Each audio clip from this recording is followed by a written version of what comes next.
Magandang araw na naman mga kababayan. I welcome you back to Buhay Pinoy sa Amerika dito sa ating Orodeo TV channel here at YouTube. Ako po si Teddy Molina, ang iyong host.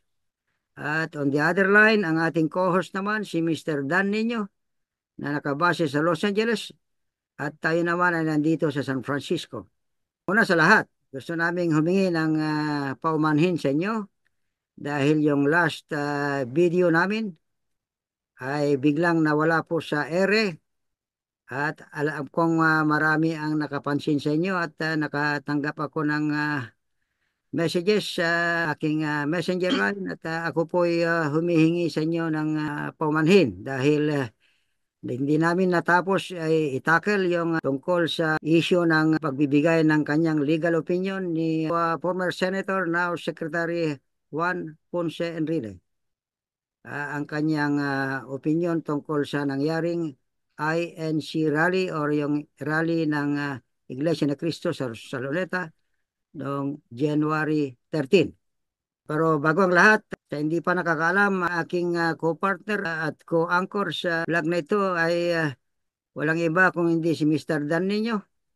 Siya po ay board chairman ng Philippine Global and Media Group, nakabase sa Los Angeles. At isa siyang very active na journalist at columnist sa mga iba't ibang newspapers sa California. And aside from that, he's also a duly licensed U.S. tax professional. Alright, so gusto naming ituloy yung nawala sa ere na karugtong ng aming discussion tungkol sa legal opinion ni Secretary Juan Ponce Enrile. Nandun kami sa natapos namin yung unang legal opinion niya at kami sana ay papasok na sa pangalawa niyang comment or legal opinion na lumabas sa kanyang Facebook page. At bayaan niyang umpisahan namin yung edition na ito ng aming vlog sa pagbabasa in full para wala tayong ma-miss out. Ito yung pangalawang legal comment and opinion ni Secretary Enrile. The peace rally was more like a political pressure to hinder a separate and independent department of the government to perform a constitutional duty. This was evident from the speeches delivered in that rally. In other words, according to Senator Enrile, now Secretary, parang ang interpretation niya sa rally ng Iglesia ni Cristo ay ito ay parang political pressure sa mga leaders of government para hindi ituloy yung magfa-file ng impeachment sa Senado kontra kay Vice President Sara Duterte. So, anong take mo dyan, Dan? Can you give us your opinion on that? My take here, Teddy, is it's the moral obligation of any Filipino to translate or move this impeachment forward so that everyone will know the truth. Because right now, there's really an unexplained recipients of the 612 million pesos. And it's like it never existed. They didn't know who received it. They didn't know the what happened. So it is really incumbent upon every Filipino to know the truth because truth will set us free. So kung wala siyang tinatago, Teddy, then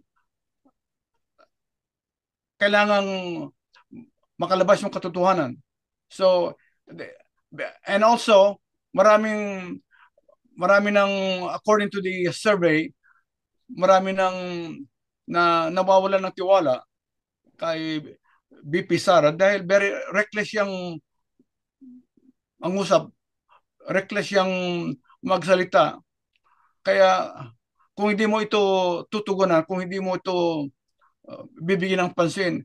Di palagi na lang gano'n na hindi yung kanyang behavior hindi bagay sa isang vice presidente. Parang wala siyang good manners and right conduct. So hindi natin kailangan yung ganong estilo ng isang public official or elected official kung ganito ang kanyang mga uh, gawain sa Pilipinas. Kaya kailangan madiscover natin yung mga katotohanan para kasaka ito rin ang gusto ng ating mamamayan according to the survey na gusto nilang ituloy. So who are we to reject? Ang nagre-reject lang muna ngayon dahil ayaw niyang medyo mapasama si BP Sara mismong si President Bongbong Marcos, but wala siyang magagawa dahil ang taong bayan na ang nagtutulak na para ma-impeach. Okay? So kailangan may tuloy para kung mayroong hearing, then sa isang forum na ganyan, then kung meron siyang mga ebidensya on the contrary, then let it be. Kung sa bagay, pare, the Vice President herself has expressed her willingness to undergo the impeachment trial if there will be one. In fact, in-announce na niya na ang kanyang magiging abogado ay ang kanyang tatay, si former President Rodrigo Duterte. What's keeping the ball from rolling? Ika nga, while at the same time you mentioned about the survey regarding how many Filipinos are in favor for the impeachment process to move on. And I think 41% ang lumabas sa survey na in favor. So that's a big number, di ba? Yeah. Because if you misuse funds, it's a betrayal of public trust, and it's part of our constitution to impeach a person who lost the trust of the Filipino people. You know, we cannot just ignore the sentiment of the Filipino people. So kung wala siyang kasalanan, din ang Senado na maghuhusga. Yeah. Pero going back sa statements or legal opinions ni Secretary Enrile, ito ay maraming nag-react kontra kontra sa dalawang nilabas ni Secretary Enrile sa kanyang Facebook page na comments or opinion regarding sa naging rally ng INC. Dahil naging controversial ito, kaya we are lucky because sa programa natin ito ay kinonsult, nag-seek ako ng kanya namang separate opinion. Mm-hmm. Yung isang mataas na naging opisyal ng ating Senate, walang iba kundi si Attorney Oscar Yabes, naging Secretary of the Senate during the 12th and 13th Congress. Si Attorney Yabes ay produkto ng University of the Philippines College of Law at siya ay naging editor-in-chief ng Philippine Collegian. You know, yung college campus school organ ng UP. Yeah. Siya ay isang magiting at sikat na alumnus ng University of the Philippines College of Law. Yeah. Babayan yung mga kababayan na basahin ko and toto yung kanyang pinadala sa akin na kanyang sariling opinion naman tungkol sa nilabas ni Secretary Enrile, kanyang comments sa Facebook page niya. So this is from Attorney Yabes. I think JPE, referring to Juan Ponce Enrile, was in effect saying that the constitutional process of impeachment, which is vested in Congress, should not be interfered with or influenced by INC or any group for that matter. Let it take its natural course. Otherwise, the process provided in the Constitution in removing offending officials will be meaningless. Bumelta ang INC at sinabing constitutional right to free speech and to assemble ang rally nila. Ang taong bayan ang kumilatis kung just exercising speech lang ang ginawa ng INC or pakikialam o babala sa Kongreso not to proceed with impeachment. That's the end of the statement of Attorney Yabes. Maganda. Yeah. Maganda ang kanyang yeah, of course. itinex po sa akin ito ni Attorney Yabes sa aking messenger line. Yeah. At nagpapasalamat naman ako sa kanya dahil ako nag-request ng kanyang sariling opinion over this matter and he was very willing to Sure. send this statement to me. So maraming salamat po, Attorney Yabes. Mabuhay ka. Yeah. It's just only unfortunate, mga kababayan, that I cannot bring him in the Zoom kasi he has previous commitments to attend to, kaya hindi siya available ngayon. Yeah. All right, Dan. I think you have other things to share with us, your thoughts about this impeachment issue. Yeah. Maganda sinabi ni Attorney Yabes, Teddy, because every elected public official should be accountable to the people. Yes. Because we are looking for transparency and the truth. So, kailan pa natin ito magagawa kung hindi impeach? She can defend herself in the impeachment process or in the Senate. Yes. But we have to let the process take its course. Yes. Teddy, because if we will not do this, then they will mock the process. They can do whatever they want.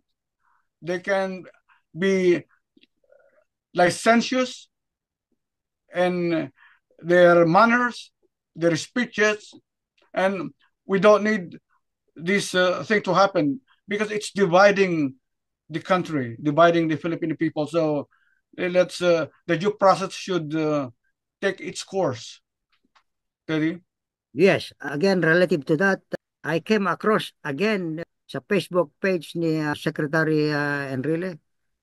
Yung pangatlong sa tingin ko ay ito ay reaksyon niya sa mga umatake sa kanya dahil sa kanyang opinion sa INC rally. Ang sabi niya dito ay I will read it and toto again para wala tayong ma-miss out. I am ready and willing to face anyone before the people in any forum to discuss and debate about them.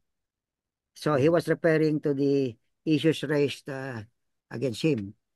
At hanggang ngayon, wala tayong naririnig na nag-take up ng challenge niya. So that would be an interesting thing to watch kung people like Attorney Panelo on the side of the Dutertes, the spokesman now of former President Duterte, will take up the challenge. So we are airing this third comment of Secretary Enrile regarding this issue. If anybody from the Duterte camp can check up the challenge, I think this will be an interesting event to witness and for the people to decide and judge kung sino ang nagsasabi ng totoo. Di ba, Dan? Correct. And let the Filipino people decide and discern what are at stake or what are need to be exposed and to be known by the public. Katulad na lang ng na-impeach si Donald Trump. Pinagdabetihan. But yung kanyang mga galamay sa Senado, they were the majority. So uh, Trump was not convicted because it's a numbers game. It's a political game. Yeah. It's a numbers game. So kung hindi boboto ang 60% of the Senate, Yeah. uh, hindi mananalo yung impeachment process. Dahil it should be 60% of the whole US Senate. So hindi umabot ng 60, although naging parang 57, so short. Very short. But I think he was impeached 3 times or 2 times? Twice. Twice. But he was not convicted because Yeah, marami ang Republican sa Senado. yung threshold, it's a 60%, hindi majority. Kung majority Yes, I know. sana, na-impeach siya, but mataas ang threshold ng US Senate para makonvict si Trump. So 57 yung last. Parang ganun ang pagkakalam ko. How many votes short? Oh, tatlo na lang kung 57. He could have been impeached. Should have been 60. Yeah. Although may mga bumaliktad na may mga bumoto Republican against him. He was a sitting president then, di ba? Yeah, he was a sitting president. And he was twice impeached. But the Senate was controlled by the Republicans, right? Republicans then.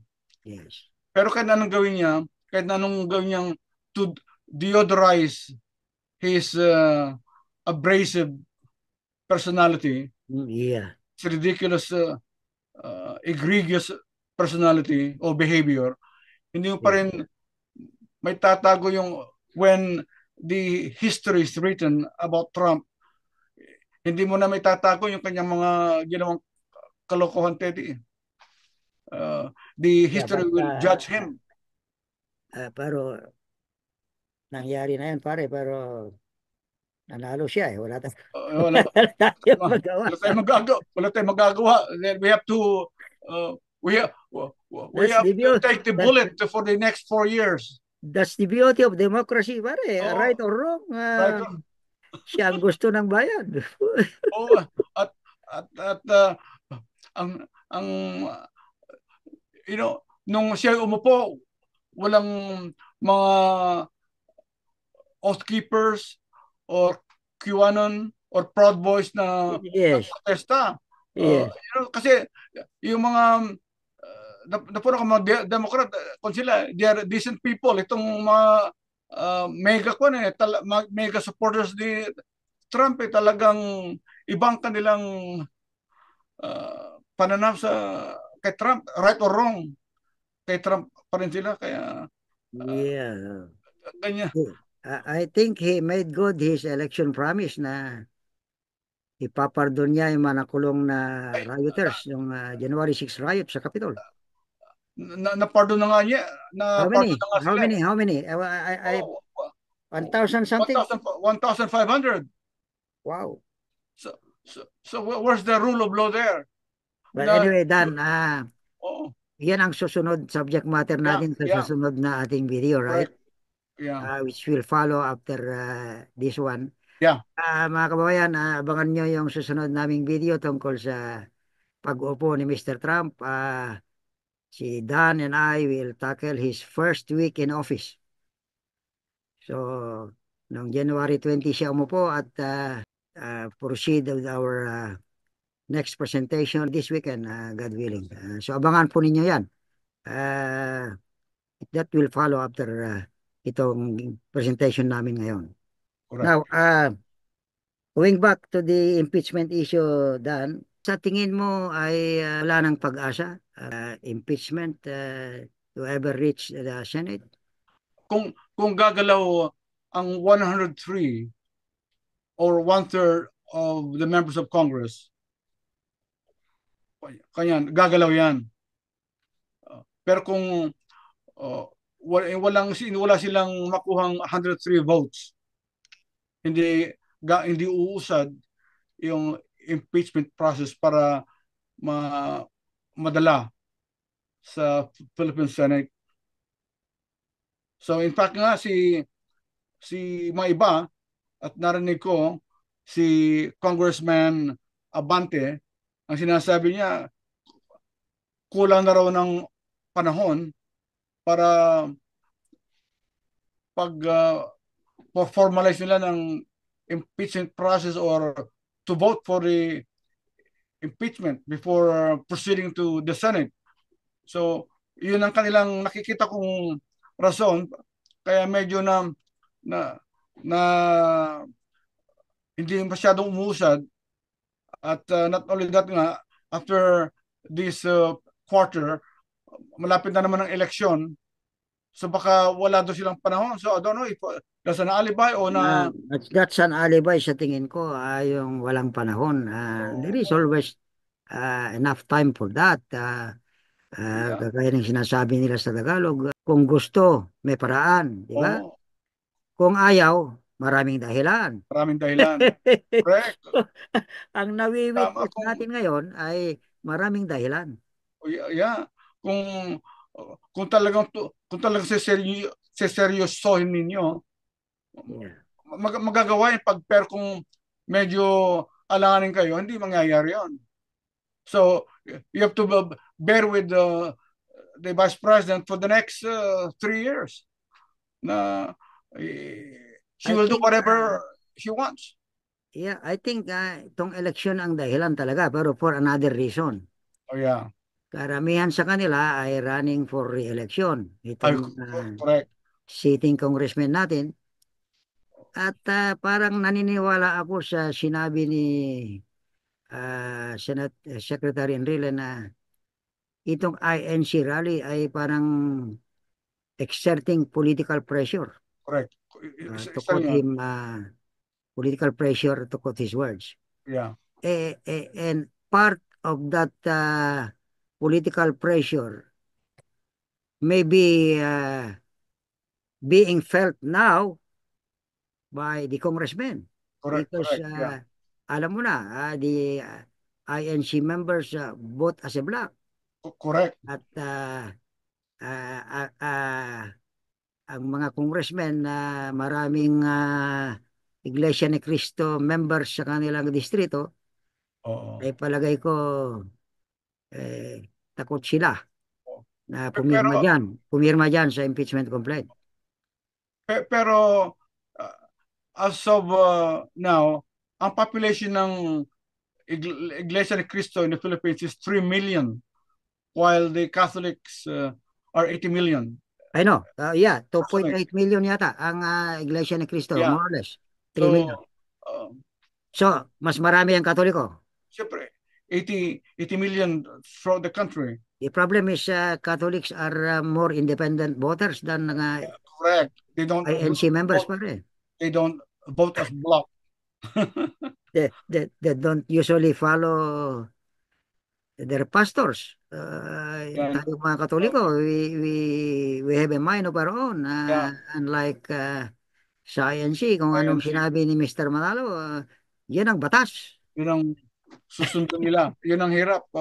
You don't have Whatever it is, pero ganyan ang interpretation ko kung anong sinabi ng chief pastor ng iglesia, executive minister yata ang tawag, yun ang batas. So, everybody will follow because the penalty is expulsion. but this is a secret voting. I know. Pwede? Malalaman ba nila or meron ba silang meron bang exit poll or meron bang ipapakita nila kay Manalo kung ano binoto nila, anong proof? Exactly. Pero parang binibilang yata ang resulta ng botos for every district eh. Or every percent. Malalaman nila kung sinong tumiwalag, di ba? Oh my goodness. But Kung ilan, I should say. And I then, don't know. sa tingin ko, yung kung sino man ang in charge sa distrito na yan, they might conduct a research kung Parang sino ang tumiwalag. parang I'm using the extrapolation. word, tiwalag, kasi tiwalag ang sinasabi nila sa mga hindi sumusunod ng utos. Yung kanila, they can extrapolate the numbers. They can play with the numbers. Exactly. Kung ang kanya sa 1% is 250 halimbawa, ano that percent, alam nila kung sino na yung mga miyembro ng INC. Yeah. Doon nila malalam kung bumoto lahat. They have a way to find out siguro They from have the a way. district level down to the provincial level, down to the municipal level, down to the barangay level. Meron silang mga pastors in charge of them, di ba? Correct. But wala na yung nawawala na yung ating freedom of choice. Yeah, Nakasad yan sa ating saligang batas na exactly. merong free speech. Pero about the free choice, Yeah, freedom of exactly. choice. Yeah. Uh, Yan nga ang, that's a sad commentary on the state of Philippine politics, pare. yeah, right. Kaya kung minsan yung the bright and the brightest and the best candidates don't usually win, di ba? Correct. Yung mga Kasi talagang magandang qualifications to if qualify. you really have to practice dirty politics in order to win, di ba? Correct. Baka kung sino-sino na naman dyan ang uh, mananalo, yung mga members of the sitting committee, yung mga silence committee, Yeah. mga uh, nonsense committee na tek, nagte-text lang dyan, walang ginagawa kundi nakatanga, nakaupo. Yeah. Eh, ganun Pero ang pa. isa pang I think there's another aspect of this impeachment issue na iniiwasan mangyari din ng mga ah, leaders ng Congress na wag muna dadalhin sa Senado itong i-endorse sa Senado itong impeachment complaint. Ito ay dahil din sa mga 23 senators who will vote on it because itong mga senadores ang magiging judges Correct. in the impeachment trial. So they are not the leadership of Congress. I think the lower house is not sure Correct. kung papasa ang in Senado. other words, kung makonvict si Vice President Sara Duterte doon. Yan ang isang senaryo na I think iniiwasan nila not to proceed with the impeachment at this time. And hopefully, siguro, ang kanilang iniisip ay i-impeach si Vice President Duterte under a new Senate Oh, pagkatapos ng eleksyon. pwede rin. Assuming maraming mananalo na kampi sa administrasyon, di ba? Correct. But mayroong kasabihan na is, spare the rod while it is hot, or mayroong ganong kasabihan, di ba? Kung mainit, Yeah, exactly. Yan nga, ang problema, malamig na yung issue, di ba? O sa lumalamig na. June pa itatakil ito. Habang tumatagal, lalamig na yan. Ngayon, Yeah, medyo mainit-init pa. exactly. Pabor sa kampo ng mga Dutertes. O Duterte siya. Pag after the election pa gagawin yan, malamig na ang issue, di ba? Pero hindi natutulog ang Diyos, kung uh, kung talagang may pagkakasala ka, makukong ka rin. Pero alam mo pare,